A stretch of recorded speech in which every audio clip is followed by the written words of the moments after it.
Nosso momento de escola bíblica dominical. Sei que vocês estavam com saudade da confissão, né? Estava pensando nisso. Tava, né? Já faz tempo, não é? É engraçado. Nós somos seres de hábitos, né? Porque faz quanto tempo que vocês não veem a confissão de fé? Um domingo só. Mas parece uma eternidade, né? Pelo menos para mim parece. Tive que ver o vídeo para lembrar qual que foi o slide que eu parei, né? Então pronto. Então vamos fazer uma oração para darmos início. Pai, muito obrigado por mais essa semana que se inicia, por mais essa semana que se inicia na sua presença, por mais esse dia do Senhor, que nós temos o privilégio de estar na tua casa, para aprender mais a tua palavra, para prestar culto a ti, para usufruir da comunhão dos santos, para usufruir da sua graça de maneira especial. Muito obrigado, pois o Senhor tem nos abençoado como igreja, o Senhor tem falado ao nosso coração, o Senhor tem nos edificado, o Senhor tem nos feito firmes na rocha que é Jesus Cristo, e nós pedimos a Ti que nesse momento o Teu Santo Espírito possa abrir o nosso entendimento, abrir o nosso coração, para que possamos perceber as Tuas verdades, ainda que no momento de revisão, passando de forma resumida pelos parágrafos, mas nós podemos ver e lembrar textos bíblicos que fundamentam para nós a nossa crença. Nos auxilia nesse instante, ao que nós te pedimos, no santo nome de Jesus. Amém. Então, já que faz uma eternidade que a gente não vê a confissão de fé, onde que nós estávamos? Onde? Mas eu fui ver qual slide eu parei. Eu fui lembrar qual foi o slide, qual foi a última frase que eu falei. Tô vendo que eu tenho que pegar o microfone para disputar com os irmãos hoje. Senão eu vou começar a gritar igual doido, né? Mas qual que foi? Vocês lembram onde que nós estávamos? Pelo menos é o 20, menos 1. Mais conhecido como 19. O capítulo 19 fala sobre a lei de Deus. Quem falou a lei de Deus? Então, a lei de Deus. E aqui também, lei de Deus. E o que vocês lembram acerca da lei de Deus? Perfeita. Imutável. Uma lei moral. O que mais? Jesus cumpriu a lei. Jesus cumpriu a lei. No caso, ele cumpriu toda a lei. Agora, o que muda no que muda na questão do cumprimento realizado por Jesus, é que vão existir então leis que, por conta do momento histórico que nós vivemos, elas não são diretamente aplicáveis a nós.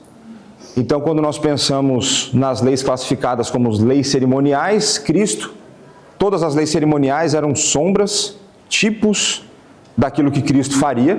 A gente falou dos sacrifícios, a gente pode pegar o paralelo com a pregação de João, o rito de purificação, tudo isso apontava para aquilo que Cristo faria conosco, faria por nós, né? E uma vez que Cristo veio, aquele que substitui tudo aquilo que era sombra. Então essas leis cerimoniais, a gente não precisa mais preocupar-se com elas no sentido de cumpri-las. Mas uma vez que nós sabemos quem é o nosso Senhor e nós queremos conhecer melhor a obra dele, é importante que a gente conheça, por exemplo, a lei cerimonial. Porque uma vez que a gente começa a pensar como historicamente Deus se revela para o seu povo, aquilo traz profundidade para a nossa crença. Então, eu não sei se vai ser exatamente após a conclusão da confissão de fé, que eu não sei quando que vai acontecer, eu devo fazer uma série de aulas na maneira como Cristo cumpre as festas de Israel. A hora que você começa a perceber nos detalhes aquelas festas, a gente começa assim, cara, que coisa bonita. E como Jesus cumpre isso, e ele é melhor do que isso ainda. Se isso já era maravilhoso, como Cristo, né, vai cumprir isso aí. Depois disso a gente viu, né, pensando nos 3 tipos didáticos, pedagógicos, que a gente categoriza as leis, nós vimos qual lei que também foi abolida, qual tipo de lei foi abolida. A lei civil, uma vez que o povo de Deus não é mais uma nação, né? Deus não tem mais uma nação, Deus tem um povo que Ele chama para si, e esse povo está ao redor de todo mundo, rompendo todas as barreiras e limites geográficos. Mas o que nós aprendemos da maneira como nós devemos usar as leis civis? Esse eu gastei tempo nisso aí. Graças a Deus. Graças a Deus pela vida do Bibiano. Então nós vimos essa ideia de princípios. Então nós temos as leis civis, ou seja, era a maneira como o povo de Deus devia ser um Estado. Aquilo traz princípios que se aplicam à vida cristã. Qual foi o exemplo clássico que eu dei de lei civil que a gente consegue aplicar para a nossa vida? A lei do parapeito lá, certo? A proteção da laje, para fazer aquele churrasquinho na laje, tomar o sol com a carne, tinha que ter o parapeito. Por quê? Por segurança, você, uma vez como dono da casa, você é responsável pela segurança daqueles que te visitam. E aí qual foi o exemplo que nós colocamos na prática dessa lei? Lá no espaço, lá em Matozinhos. As fitas antiderrapantes da entrada do granito, por conta quando chovia, eu sempre pensava nas mulheres de salto. Não só por conta da minha esposa, mas porque de fato era escorregadio. E se nós queremos zelar pela vida do nosso próximo, era importante fazer essa compreensão desse princípio e aplicar para a nossa vida prática, que no fim das contas é uma forma de amar o próximo. Uma vez que você cuida da integridade física do próximo, você está cuidando do próximo, né? O que mais que vocês lembram da lei de Deus?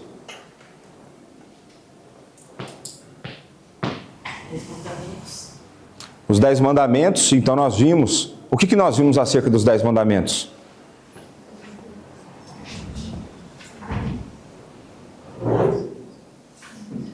Então, um detalhe importante acerca dos 10 mandamentos que eu tenho insistido na tecla, porque vai influenciar no primeiro capítulo que eu vou dar depois da revisão. Tem a ver com o dia do Senhor, né? Tem a ver com o domingo. Mas o que é que tem a ver nesses 10 mandamentos? Como que a gente classifica as leis? Essa é a divisão lá que a gente pensa uma categorização, né? Dos 4 primeiros voltados para Deus, os 6 para o próximo, mas ainda não é isso que eu quero chegar. Então, se nós entendermos que os 10 mandamentos eles são morais, por serem morais, eles não podem ser abolidos. E aí ele tem que ser observado.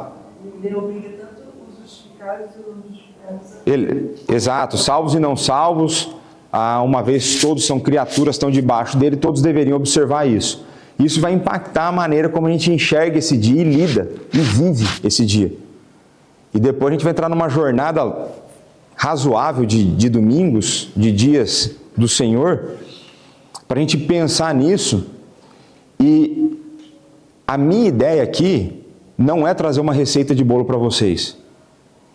Se você vier aqui para entender o dia do Senhor, o que eu posso e o que eu não posso fazer, não vai ser isso que você vai receber. Apesar de eu claramente conseguir falar algumas coisas que a gente deve ou não deve, né? Mas a minha ideia vai ser trazer para vocês primeiro, o que é esse dia? O porquê que esse dia existe? E esse dia ele é tão importante quando a gente olha para o lado da criação. O que o texto bíblico fala sobre ele? Deus santificou esse dia. Então existe algo de diferente nesse dia, né? E depois, a partir de entender o princípio, a gente vai começar a pensar como isso vai se manifestar na nossa vida, né? Então, os 10 mandamentos eu entendo que eles são morais, eu não entendo que nós podemos escolher qual é moral e qual não é, porque eu tenho dificuldade de fazer alguma coisa. Eu não consigo perceber como de 10, 9 serão morais e um só não será, né? Me parece fugir do padrão, e parece fugir do padrão, inclusive o padrão criacional. E por fim, na última aula, qual que foi o assunto da última aula? Foi o capítulo 19, mas qual que era o parágrafo? Eu exigi demais agora, né? Foi o número da imperfeição. Qual que é o número da imperfeição na Bíblia? 6. Então foi o parágrafo 6º, E no parágrafo 6º, nós vimos essa ideia de que, ainda que a lei tenha sido abolida, no sentido de que a gente não conquista mais a nossa salvação através dela, não significa que a gente não deva obedecê-la. São duas coisas distintas, certo? Não é porque eu não conquisto minha salvação pela minha obediência que eu devo ser desobediente. De maneira resumida é isso. E ao mesmo tempo, Deus é tão bondoso, tão misericordioso, tão gracioso para conosco, que Ele, sendo o Criador, Ele, de uma certa forma, Ele também nos dá um manual de como viver. Se a gente for pensar, a lei de Deus tem a ver com isso, em que você, só pelo fato de você ser criatura, você é obrigado a viver daquele jeito. Você não tem autonomia, né? Então você pensa numa paternidade, uma maternidade exercida de maneira bíblica, que direito tem o filho de escolher como viver debaixo do teto dos pais? Dá a dica para vocês aqui, ó. É rosca. Benjamim tem zero autonomia para falar o que ele quer ou não quer. Quero dormir com as galinhas, não vai, certo? O sonho do Benjamim é dormir dentro do galinheiro, mas não vai. Não vai, os pais não deixam. Tem um certo sentido nos pais não deixarem, né? Não muito, mas estou brincando, tem sentido. Então, os filhos escolhem o que eles vão comer, ou quando eles vão ao mercado, eles escolhem o que eles vão comprar para eles. Você pode até deixar uma coisinha ou outra, certo? Vai lá, hoje você tem... Eu lembro que, quando eu ia ao mercado na infância, eu ficava esperando o momento que eu teria direito de escolher uma sobremesa, por exemplo. Né? Porque lá em casa tinha sobremesa, era tipo assim, uma vez na semana, não era todo dia não. Né? Por isso que eu acho que eu era magro na época. Não tinha muito açúcar na minha veia, né? Isso era bom. Mas era uma coisa. Eu não tinha direito a escolher que eu quero sobremesa todo dia. Essa aqui. Não, isso aí é Lindt, você vai comer marca branca. Certo? Não, de Lindt é muito caro, é marca branca que você vai pegar e tal. Então o filho não tem muita autonomia. Então a gente como criatura, nós como criaturas, nós não temos autonomia de obedecer ou não obedecer. Mas o que é maravilhoso na pessoa de Deus? Que mesmo nós, sendo obrigados a viver dessa forma, quando nós o fazemos, nós somos abençoados. É maravilhoso isso aí. Né? E eu lembro que o exemplo que o Heber Júnior sempre dava em sala de aula, qual é a obrigação do filho na escola? Passar de ano. Dar o melhor dele, o mínimo é passar de ano. Tudo bem, vai ter umas matérias, vai ser mais no limite, porque tem a limitação de cada um, normal. Tem as outras, mas tem que ter um contraste. Se você tem alguma que você não vai tão bem, você tem que ter as outras que você arrebenta. Você tem que ter habilidade para alguma coisa. Não é possível que o pecado te afetou tanto, você não tem habilidade para nada, né? Eu sou bom de educação artística e educação física. Não dá, né? Tem que ter alguma coisa além disso, né?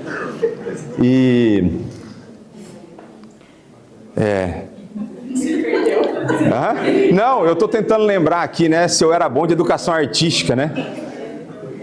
Que ainda tem esses negócios. Eu lembro que na minha época, tipo assim, educação visual. Eu lembro que quando chegava o Dia das Mães, e isso é uma influência feminina na educação que eu acho que afeta os homens e não deveria ter. Você tinha que fazer uma lembrança para sua mãe, mas não era o que você queria, era o que a desgramada da professora inventava de você fazer. Eu lembro até hoje de uma flor que eu tive que fazer para minha mãe com sabonete de glicerina. Aqui entregou a idade, aqui já viu que é da década de 80 abaixo. É isso, né? Se é 80 abaixo, né? 84, é igual a mim, né? Abaixo de 5 é baixo, né? A gente não pode... É igual a minha esposa, né? Ela passou na década que ela tá, dos 5. Então eu falo, você tá mais próximo da próxima década do que da anterior. E ela fica brava comigo, né? Mas eu decidi fazer a flor de glicerina, né? Do sabonete de glicerina. Mas que negócio para tirar a masculinidade de um cabra, né?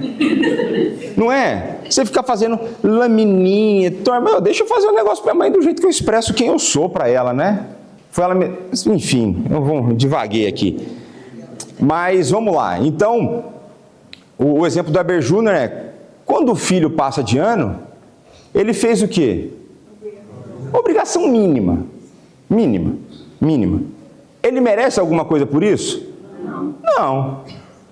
Agora, o que muitos pais fazem? Porque cristão de verdade não acredita em Papai Noel. Cristão de verdade não ensina Papai Noel para os filhos. Cristão de verdade não coloca isso na cabeça, que isso é coisa do Satanás, porque é mentira. Você não pode ensinar mentira para o teu filho. Você não pode achar que é normal para o teu filho até os 5 anos. Ele é meio tonto, não sabe o que está acontecendo, eu vou falar que tem... Não pode essas coisas. Tem uns que vai até os 10. Você não pode. É mentira. Agora, o que tem muitos pais? Quem nasceu no dia lá? Ele não nasceu também, mas a gente celebra o aniversário de Jesus, né? A gente não sabe o dia que ele nasceu, mas a gente faz essa convenção e para mim é super tranquilo isso. Mas é engraçado, né? Ele nasce, a gente ganha presente, né? Continua vendo a bondade de Deus, não é? Mas tem pais que faz o quê? Ó, se você passar de ano, no final do ano, você ter alguma coisa, os teus primos têm, seus primos descrentes vai ganhar alguma coisa do Papai Noel. Você que é crente vai ganhar do seu pai, né? Aí você passa de ano, você ganha um presente. O pai não tem obrigação de dar o presente. Mas isso demonstra o quê? Graça. Então, quando a gente obedece à lei de Deus e Ele nos abençoa, essa graça não manifesta. Ele não precisava mostrar isso, né? Então, a gente recapitulou aí mais ou menos os 6 parágrafos anteriores. Então, agora vamos olhar o parágrafo 7º, né? Então, ele fala assim, ó, os supracitados usos da lei não são contraditórios à graça do Evangelho, mas estão em complemento, em completa harmonia com ela, pois o Espírito de Cristo submete e possibilita a vontade do homem a fazer. O que está escrito aqui? Livre e alegremente. Aquilo que a vontade de Deus, revelada na lei, requer que se faça. O que a gente consegue aprender desse parágrafo? Antes de eu começar a dar minhas ideias, meus pitacos aqui. Nada. A gente só vai obedecer de fato livre e alegremente pelo Espírito de Cristo, que nos dá a vontade de obedecer. Então isso nos dá um indício de que a obediência à lei de Deus só é possível para os regenerados, para quem nasceu de novo. Porque ele depende do Espírito de Cristo, do Espírito Santo. Agora, pensa na sua vida. O que isso pode trazer, ou deveria trazer para você, de consequência na maneira como você pensa acerca de si mesmo?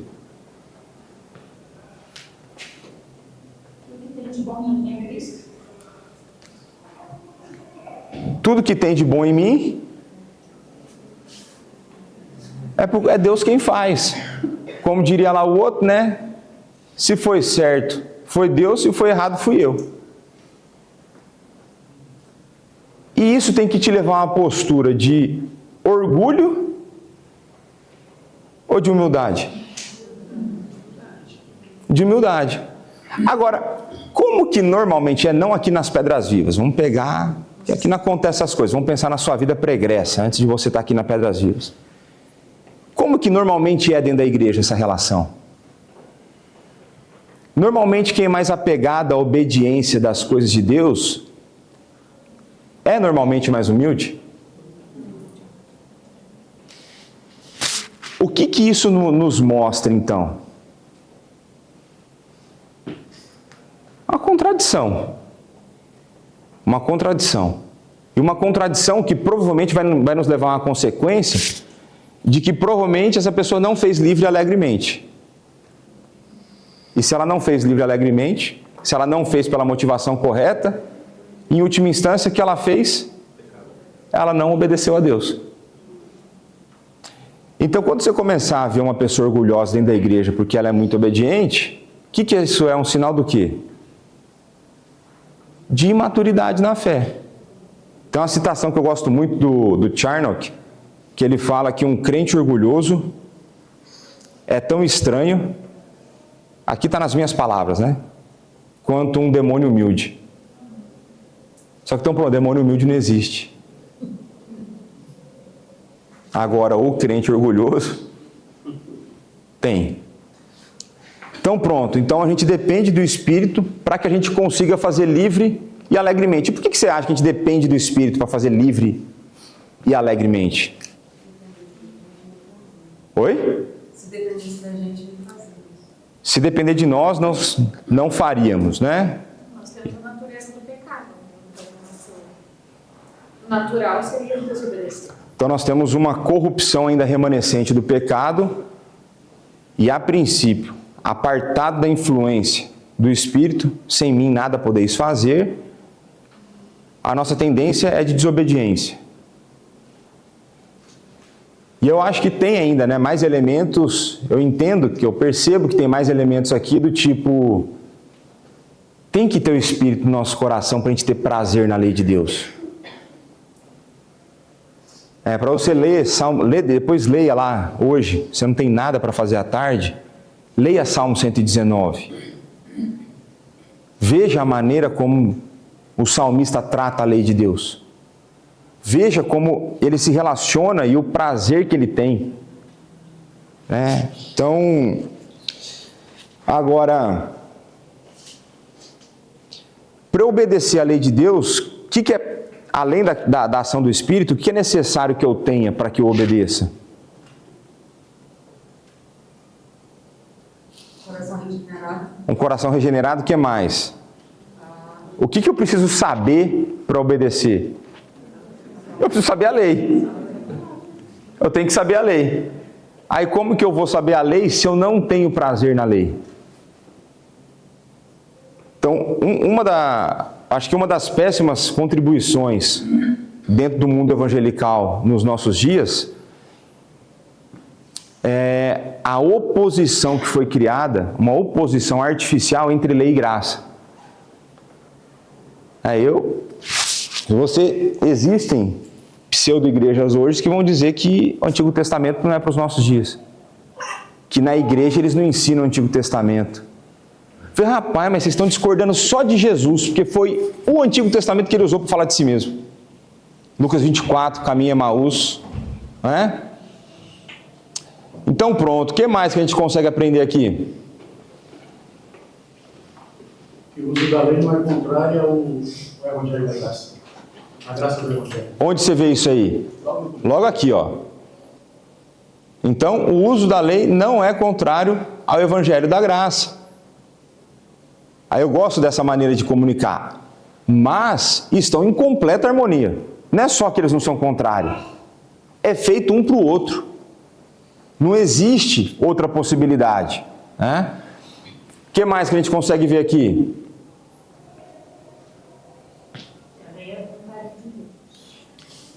A lei é a vontade de Deus. E isso é interessante, a gente já conversou sobre isso algumas vezes, ou diversas vezes. Se a lei é a vontade de Deus, como pode em algum momento histórico a lei ser ruim? Ou ela não ser agradável a Deus? Porque muitas vezes você, tem o pessoal da hipergraça, né? Ou então conhecido como antinomismo, né? Contrário, em oposição à lei, em tomar o lugar da lei. Não preciso mais obedecer, uma vez que eu fui salvo pela graça. No tempo da graça e não no tempo da lei. Mas veja, se a lei é a vontade de Deus, como pode Deus não agradar-se da obediência dela?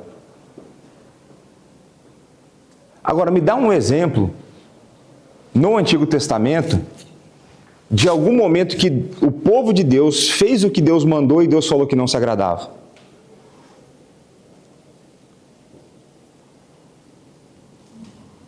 Teve uma história de Saul que ele ofereceu sacrifício e não era para oferecer, na verdade. Então, nesse sentido, ele já estava quebrando porque ele estava tomando o ofício de alguém, né?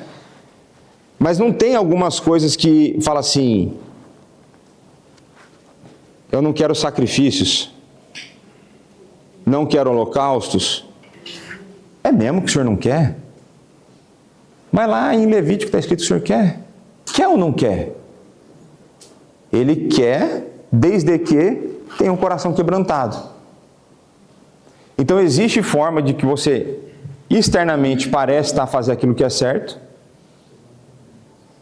mas Deus conhece a motivação do seu coração e você está fazendo errado. Então não existe em nenhum momento a possibilidade da lei de Deus ser ruim para ele. Se ela é a vontade dele, a expressão do caráter dele, como pode ele não se agradar nisso?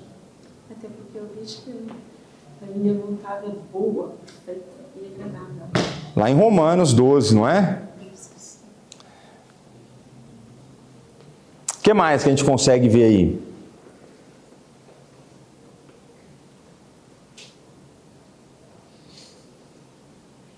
Requer que seja obedecida, né? Requer que se faça. Requer que se faça. Então existe um requerimento, existe uma obrigação, né? Não existe, não, faz se você tiver afim. Ó, faz o seguinte, você é obrigado a escolher, já que, qual que é o percentual mínimo para aprovação aqui em Portugal nas escolas? 50? O primeiro ciclo é de No primeiro 5, ciclo então é é de 3. 5 e no segundo ciclo É de 20, é 20. Não, mas percentual, quero ver percentual. O percentual aplica em qualquer gradação. 50%. Ah, se você, olha, vou falar uma coisa para você. O mínimo para você aqui, quem é filho, o mínimo não é passar. Porque você passar com 50, em tudo, meu rapaz, você merece uma surra, não dá, meu. 50. Ainda tem uma questão, se você tem a negativa para uma matéria, você transita para o próximo. Você tem 3 é que você reprova. Ou seja, ainda tem.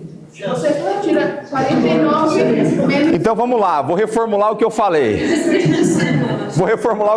Eu falei que a obrigação do filho é passar de ano. Não é passar de ano. É arrebentar. É não levar nenhuma matéria. Eu fiz agora no mestrado lá, se minha média geral fosse abaixo de 80%, eu perdi a minha bolsa. Não, gente, não, é emburrecimento do povo. Mas, nossa, não vou nem começar a falar, que começa a ficar irritado. Mas, pastor, os alunos, pelo menos na escola do José, os alunos lá na tropa que tem de 80% mais, recebem bolsa a partir do 8º ano. Bolsa de inglês, bolsa em Aí, ó. Então a obrigação do filho é conseguir as bolsas. É o mínimo, tem que pôr. E ainda recebe um valor monetário. Aí. E receber o valor e repassar para os pais. Que ele está investindo em vocês. Comprar presente para os pais. Mas pronto, vamos lá. Então, quando a gente olha aqui, eu gosto muito do livre e alegremente. Né? Porque a obediência na vida cristã, ela não deve ser um peso. Uma vez que é um pai amoroso querendo o seu bem, ele te salvou, você estava indo desesperadamente, rapidamente, passos largos para o inferno, ele te tirou desse caminho de perdição, te trouxe para o caminho da luz, tá te conduzir para o novo céu e nova terra. Tem que ser alegremente. Agora, o que eu acho interessante é que é livre, não é?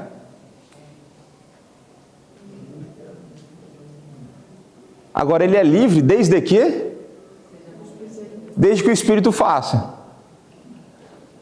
Mas veja como a gente consegue olhar aqui, porque normalmente o pessoal fica reclamando da tensão, soberania divina e responsabilidade humana na salvação. Mas ela acontece na obediência também. Se não existir a ação soberana de Deus, através do Espírito, para trabalhar no seu coração, essa obediência não vem. Só que ao mesmo tempo, quando você faz, você se sente com uma arma na sua cabeça para você fazer? Não. Entendeu? Soberania divina, responsabilidade humana. Você entendeu isso? Pronto. Depois você me explica. Eu só sei que acontece assim, né? Então eu gosto dessa ideia de livre e alegremente, né? Porque a vida cristã, ao contrário do que dizem... Vamos lá, vamos voltar. Talvez aqui em Portugal você não tenha tido tanto esse contato, os portugueses vão ter. Quantas vezes que alguém te perguntou sobre a sua fé, por alguma razão chegaram nessa conversa, você falou que era cristão, quantas vezes a pessoa assim, não, ser crente deve ser bom, né? É tanta coisa para obedecer, é tanta coisa para seguir. Quantas vezes você ouviu isso? Nunca. O que você normalmente ouve?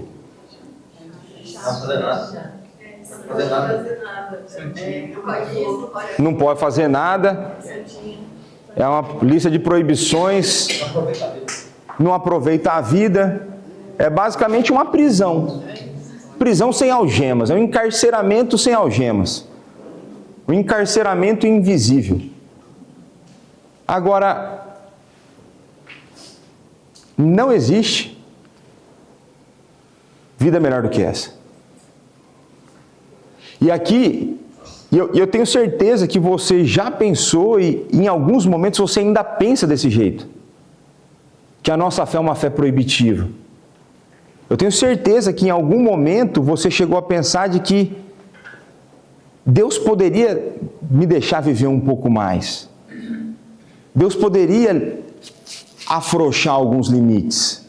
Eu tenho certeza que de vez em quando você ainda pensa nisso. Porque eu de vez em quando penso nisso. Agora, por que isso é importante? É para a gente entender o quão afetado pelo pecado o nosso senso de justiça, a nossa razão, a nossa percepção de realidade ainda está. Você é capaz de olhar para aquilo que é perfeito e achar que você, não é assim, Deus, não, você sabe mais que Ele. Que você tem um jeito melhor para se viver. Qual é o nome disso? É loucura, é insanidade, é pecado. Mas, agora pensa, se diante de algo tão objetivo, claro, e que você, em algum momento, não muitas vezes, poucas vezes eu falo isso, que a Bíblia é inspirada, inerrante, autoritativa, suficiente e necessária. Eu quase não falo isso. Você ouviu isso aqui umas 300 milhões de vezes desde quando eu cheguei aqui. Você sabendo disso, você sabendo dessa realidade objetiva, que é nela que não há possibilidade de erro, você questiona como que você pode confiar no seu julgamento da realidade apartado das Escrituras? Como que você pode confiar no seu julgamento de qualquer facto, de qualquer evento apartado da Escritura? Como você pode confiar no seu senso de justiça apartado da Escritura? Não tem como. Não tem como. Por isso que eu sempre volto. É a partir da Escritura que eu olho para a realidade. É a partir dessas lentes que as Escrituras nos dão que a gente tem que analisar todos os factos. É a partir das lentes da Escritura que nós temos que olhar para a nossa vida. Para o mundo criado. Para os eventos do mundo e para a vida do próximo. E a partir dos eventos, eu tenho que olhar para os eventos e lembrar de quem Deus é. A gente estava a conversar ontem, em algum momento, pensando no futuro do mundo, políticos, guerras, tal. E aí toda vez que eu estou mais em paz assim comigo, com Deus, assim, né? Quando eu começo a pensar nessas coisas, me vem Salmo 2 na cabeça. Aí Salmo 2 fala que os príncipes, eles arquitetam, eles fazem planos, eles querem acabar com o ungido de Deus. Mas Deus, lá nos céus, olha para baixo e ri-se deles. Deus, ele é soberano. Então, quando a gente começa... Por isso que eu não entendo... Por isso que eu não consigo entender como que existiu descrente que ficou, se é que existiu algum, que ficou normal na época da pandemia. Porque eu conheço vários crentes que não ficaram. Eu estava de boa, porque meu Deus é soberano. Na pandemia em si eu estava muito tranquilo com ela. É Ele quem dá e quem tira a vida. Então, você pode tomar vacina e morrer, você pode não tomar e ficar vivo. Não estou falando para você ser imprudente. Mas Deus é soberano. Deus é soberano, Deus controla as coisas. Deus soltou, veio da China, não veio da China, não interessa para mim assim, em última instância, porque Deus no seu plano soberano queria, e para mim aquilo a pandemia foi um grande alerta para a igreja, para nós ver como que a nossa fé é fraca, frouxa, como nós somos medrosos. A gente tem uma geração no mundo hoje que não viu ebola, não viu quando surgiu a SIDA, quando surgiu o SIDA, meu amigo... Cólera, O povo que não estudou história, não lembra da peste bubônica, peste negra, não lembra dessas coisas. Deus é soberano sobre todas essas coisas. Então não existe vida melhor, não existe vida mais alegre do que essa que é proposta pela lei de Deus. O dia que você, pela ação do Santo Espírito, mudar a maneira como você enxerga a palavra de Deus e você mudar a ordem que ela ocupa na sua vida, você começar a olhar para o mundo a partir dela, ela ser o seu primeiro referencial, ela ser o fundamento da sua existência, da tua forma de pensar, da tua forma de viver, você vai ver como que tua vida vai mudar. Até lá sofra. Até lá sofra bastante. Mas vamos avançar. Então vamos lá, capítulo 20. Então vamos falar agora sobre a liberdade cristã e a liberdade de consciência. Então lá, primeiro parágrafo. A liberdade que Cristo, sob o Evangelho, comprou para os crentes, consiste em eles serem libertos da culpa do pecado, da ira condenatória de Deus, da maldição da lei moral.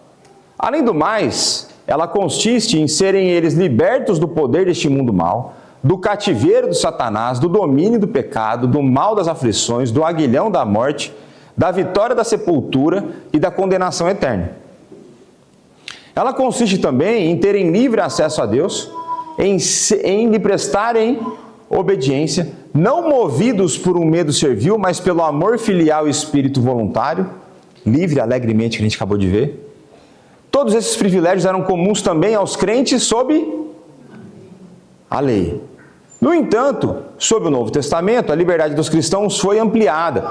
Eles agora são livres do jugo da lei cerimonial que estava sujeito à igreja judaica. Eles têm maior confiança no acesso ao trono da graça e eles experimentam em maior medida os dons do Espírito livre de Deus do que a medida comumente compartilhada pelos crentes debaixo da lei. Então vamos dividir para ler a fonte ficar maior e vocês conseguirem ler. O que a gente consegue nessa primeira parte do parágrafo aqui? O que a gente consegue aprender?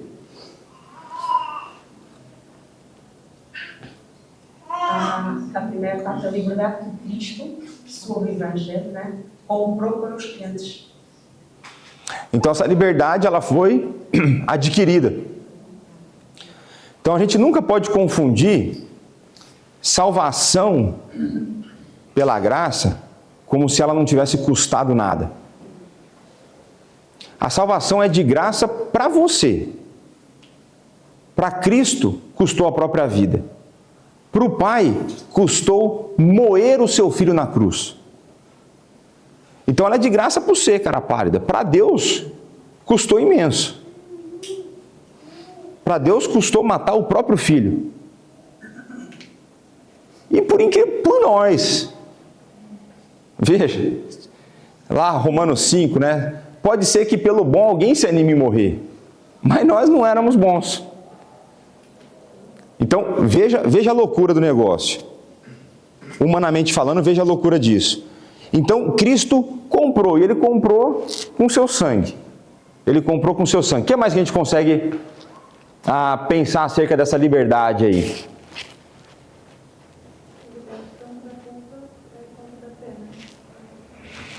Exato. Então, normalmente, quando a gente pensa em pecado, e isso é uma coisa que nós estamos a ver no curso de teologia, a gente está a passar pela doutrina do pecado agora, normalmente a gente acha que o pecado trouxe, sei lá, uma consequência só. Eu tenho a culpa do pecado. Mas o pecado ele tem pelo menos dois elementos, ele tem a culpa e ele tem a pena. Porque é possível que você seja culpado por algo e você não sofra a pena de algo, certo? Certo ou errado? Sim. Basta olhar para o sistema judiciário brasileiro. Então é possível que você cometa diversos crimes e você seja livre. É possível que você assassine pessoas e você esteja livre. É possível que você roube pessoas e você esteja livre. É possível que você roube aposentados e você continue livre. E é assim por diante. A culpa está lá, velho. Todo mundo vê. Você tem câmera do cara dando tiro e matar alguém.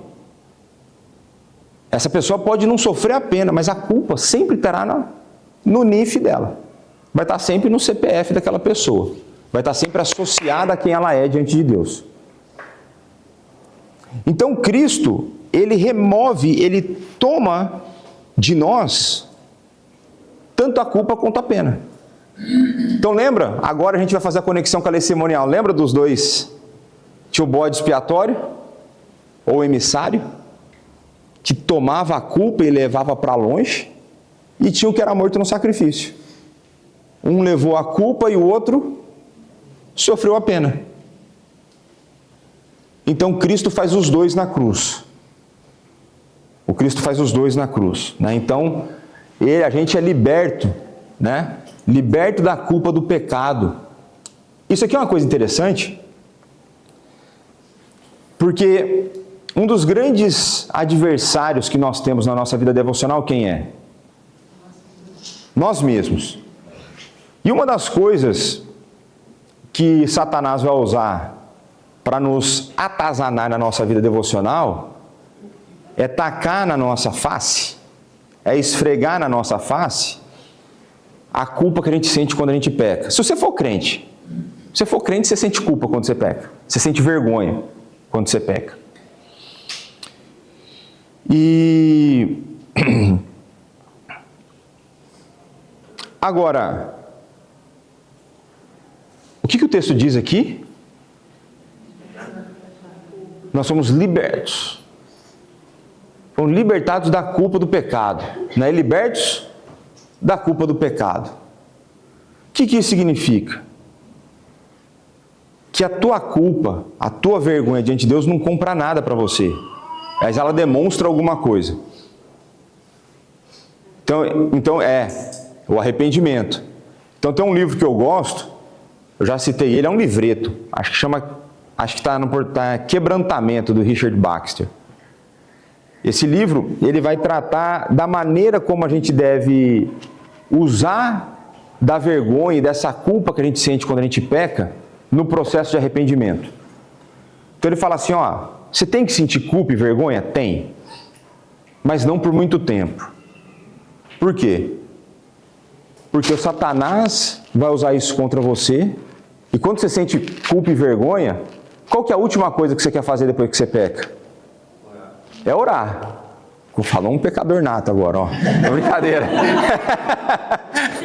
Acordou de manhã e já foi umas 3 vezes e tal. Não, a última coisa que você quer fazer é estar diante de Deus. Porque o pecado te mancha, é sujeira, você está imundo. Então ele fala assim, ó, Satanás vai usar isso contra você, mas mais do que isso, você menospreza a obra que Cristo fez por ti, porque Ele te libertou dessa culpa. Então, ao mesmo tempo que... E aí começa a ficar meio complicado qual que é a medida de tempo que você tem que ficar nessa culpa e nessa vergonha. Porque se você fica demais, Satanás te usa, mas ao mesmo tempo você começa a pecar de novo porque você está a desvalorizar a obra de Cristo. Mas pensa nisso, existe um papel para essa vergonha e para essa culpa, mas elas não têm mais domínio sobre nós. A gente não tem mais o porquê levar isso sobre nós. Porque Cristo levou toda a culpa de todos os nossos pecados.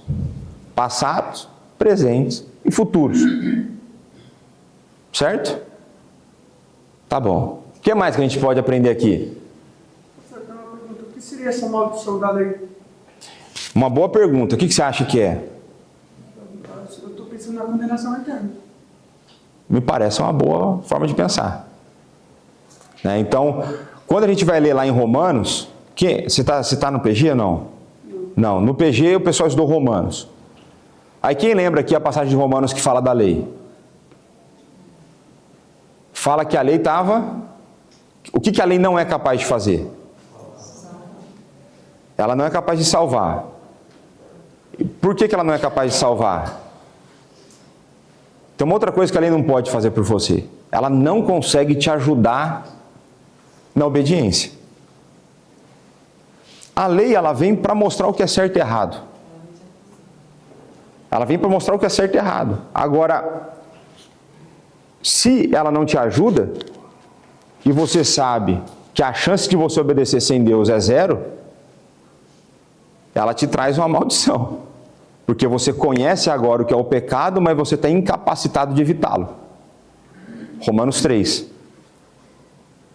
Então a maldição da lei eu acho que é uma boa forma de pensar, né? Vai ser essa questão da incapacidade dela nos ajudar, e uma vez que a gente tem a ira condenatória, aí vem a condenação.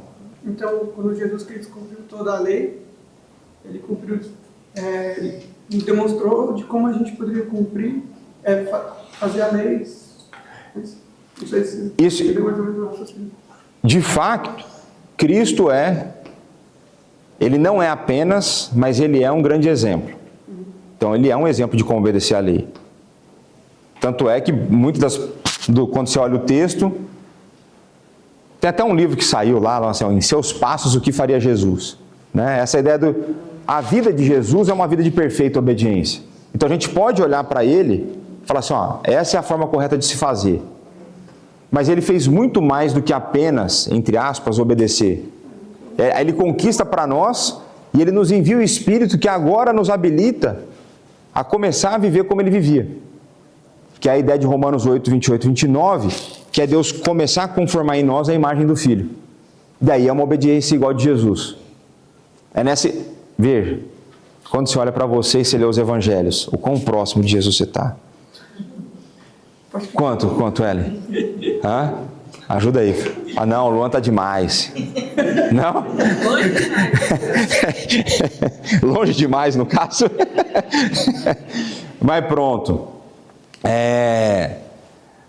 que mais que a gente... Respondida, não? O que mais que a gente consegue ver aqui? Na verdade, a história, ela nos deu livre acesso a Deus. O livre acesso a Deus, né? Eu gosto daquele texto de Hebreus. O que o texto de Hebreus fala sobre o livre acesso a Deus?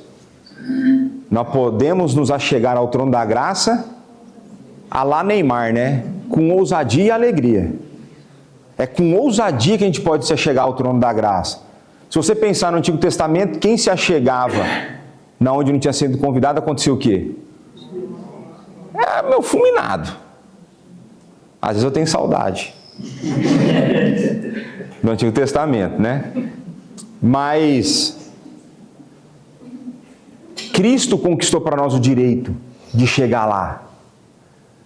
Por isso que quando a gente ora, como que normalmente a gente conclui a oração?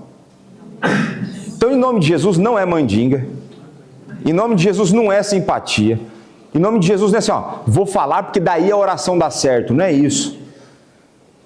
A gente precisa entender o que a gente ora, por que a gente ora. Quando a gente fala em nome de Jesus, você está a dizer para Deus, olha, tudo que eu estou a fazer diante do Senhor, e aí eu estou a reconhecer que se não fosse o nome dele, se não fosse a vida dele, não fosse a obediência, eu não poderia estar aqui e o Senhor não precisaria me ouvir. Agora, com Cristo, em Cristo, Deus me ouve. Por isso que é importante. Então vamos lá, aulinha básica de oração. A gente ora normalmente, condições normais de temperatura e pressão. Tem outras formas de fazer. Mas normalmente, quando a gente olha nas Escrituras, a gente ora a quem? Ao Pai. Em nome de quem? Através de quem? Movidos por quem? Pelo Espírito. Que é economia da Trindade. Então você está tendo aula de economia da Trindade e oração. Não tem como se orar se a Trindade não estiver envolvida.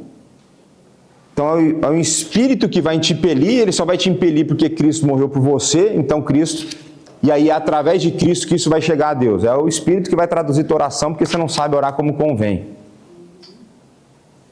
E é Deus quem vai ouvir. Então, o que é uma coisa legal para a gente pensar? Faz sentido quando a gente está a orar, a gente ora para quem mesmo? A Deus Pai. Agora, é possível orar ao Filho? Agora, é possível chamar o Filho de Pai? E o Pai de irmão? Então, às vezes, se você começar a perceber, tem gente que vai orar, fala assim, não, porque Jesus, não sei o que, Pai, mas peraí, para quem que é? Porque estamos a afetar os graus de parentesco aí. Então, só para a gente, e veja, Deus está a ouvir. Não estou falando porque, não, eu cometi esse erro aqui, agora minha oração foi anulada. Não é isso que eu estou a dizer. Eu estou a dizer que é importante, se é importante a gente perceber a vontade de Deus, entender melhor a palavra dele, é importante a gente tentar se dirigir a ele da maneira correta. Você não chega no teu chefe, e aí, mano? Como que tá? Você não chega assim, certo? Tinha uma época que eu queria fazer isso com meu pai. Eu quase perdi os dentes às vezes, né? Você acha que tá falando com o quê, moleque? Que é teu pai. Tá. Verdade. Então, por isso, eu até vou me defender aqui diante dos irmãos da igreja, que não é porque vocês parecem muito mais velhos do que eu, apesar de que alguns parecem. Por isso que eu chamo aqueles que são pouca coisa mais velhos do que eu de senhor e senhora. Porque eu aprendi em casa a tratar adequadamente aqueles que são mais velhos do que eu. Então não é porque, não, tá acabado, hein, meu. Não é isso. É respeito, é respeito. Meu pai me ensinou isso. Teve umas ameaças no meio do processo pedagógico, didático? Teve, né? Mas então é importante a gente pensar na maneira correta de orar. Se a gente está preocupado em viver de maneira correta, será que tem mal aprender a orar da maneira correta? Não tem, né? Não tem. Agora, você pode orar para Jesus, você pode orar para o Espírito, você pode orar, você é tranquilo, mas só sabe a quem você está a referir, tá certo? Então pronto. Nem sei por que nós entramos nesse negócio.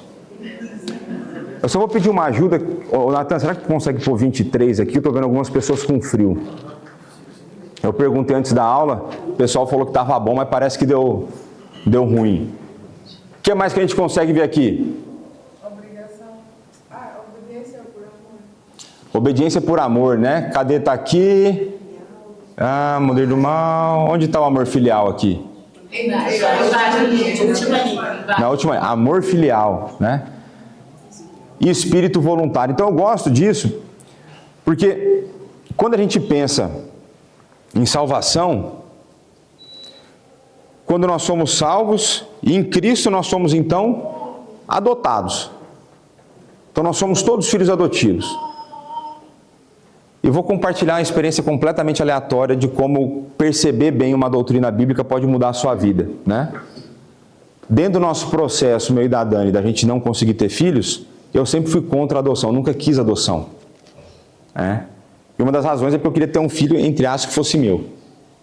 Eu queria a minha genética nele. Eu não sei porque eu desejava isso para criança, né? Mas é uma coisa que a gente tem que pensar, a gente deseja o mal para os outros sem saber, não é? E até caiu a água da Ellen aí. Mas... E dentro desse processo, das nossas tentativas e não bem-sucedidas humanamente a falar, tratamento, enfim. E um dia eu comecei a pensar sobre o assunto e comprei um livro sobre isso. E o autor, ele vai fazer esse autor foi muito perspicaz. Ele escreveu um livro a analisar o capítulo que fala sobre adoção em Romanos.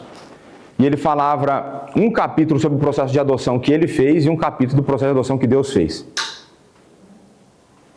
Mas antes de eu concluir a leitura do livro, eu cheguei a uma conclusão muito melhor, que era quem eu achava que eu era para não considerar uma pessoa feita à imagem de Deus, tanto quanto eu, que aquela pessoa não poderia ser meu filho.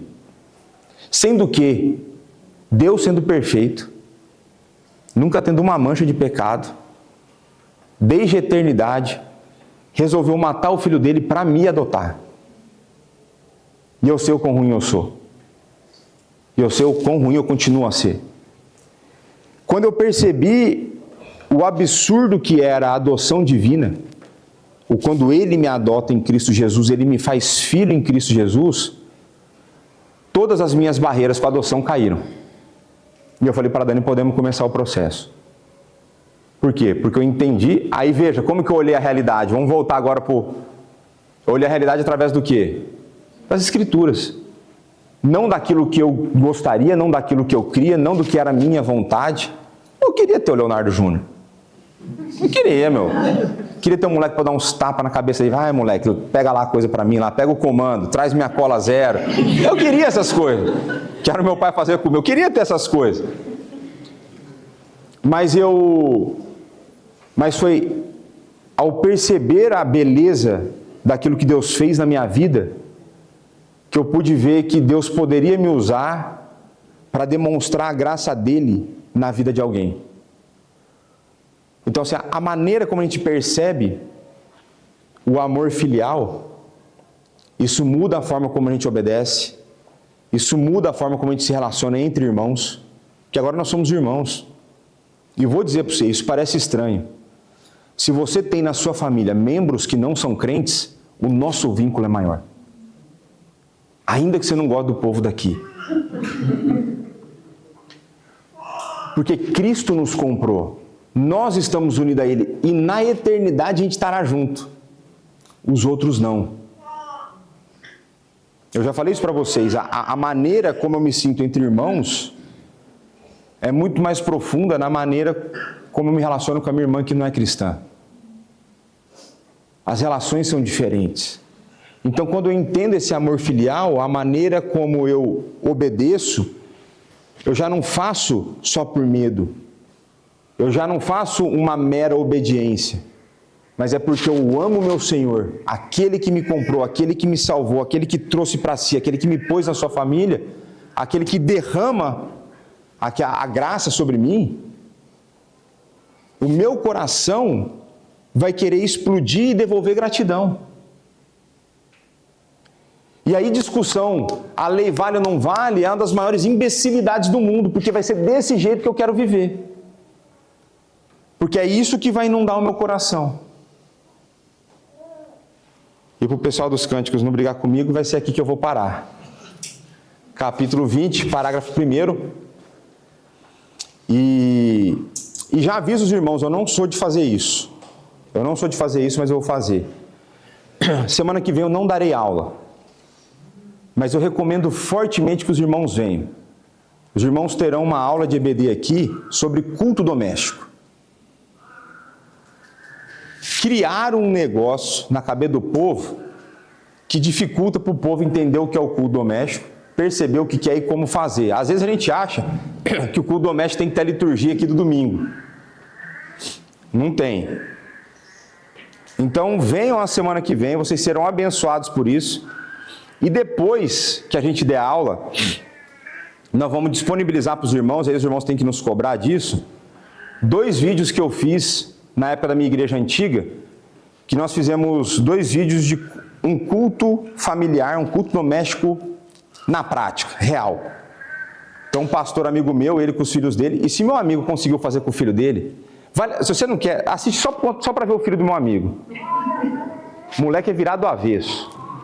Ele fecha para orar, ele fica remedando o pai na oração, é maravilhoso. Cara, é maravilhoso, aquele moleque é maravilhoso. E se o meu amigo consegue fazer culto doméstico com ele, você consegue. E aí tem a visão, tem a versão curta e tem a versão completa. Sabe quanto tempo de um culto doméstico a versão completa tem? Chuta. 15 minutos. 15 minutos, musiquinha, canta um louvor, faz uma oração, lê a Bíblia, explica, depois abre para as crianças fazer pedido de oração, ensina as crianças a orar, 15 minutos. Você vai ver todo lá. E se aquele moleque conseguiu ficar 15 minutos, teu filho consegue. Tá certo? Então vamos orar para encerrar. Pai, muito obrigado por mais esse momento de escola bíblica dominical, muito obrigado pela tua palavra, que é perfeita, agradável, a sua vontade é boa, perfeita e agradável. Muito obrigado pela sua lei que dá-nos uma forma maravilhosa de viver, Pai. Perdoa-nos, pois muitas vezes achamos que essa vida é uma vida proibitiva, mas uma vida que te agrada é maravilhosa, Pai. Dá-nos um coração que percebe isso, dá-nos um coração que tem prazer na Tua palavra, dá-nos um coração que tem um anseio, a vontade de conhecer mais a Tua palavra. Muito obrigado pela obra de Cristo, liberdade essa que compra, a obra essa que compra a nossa liberdade, que dá-nos uma consciência de que entende que somos teus filhos e por isso queremos te honrar, queremos te glorificar, Pai. Dá-nos o perceber cada vez mais e melhor a maravilhosa graça que temos de ter sido adotados em Cristo Jesus.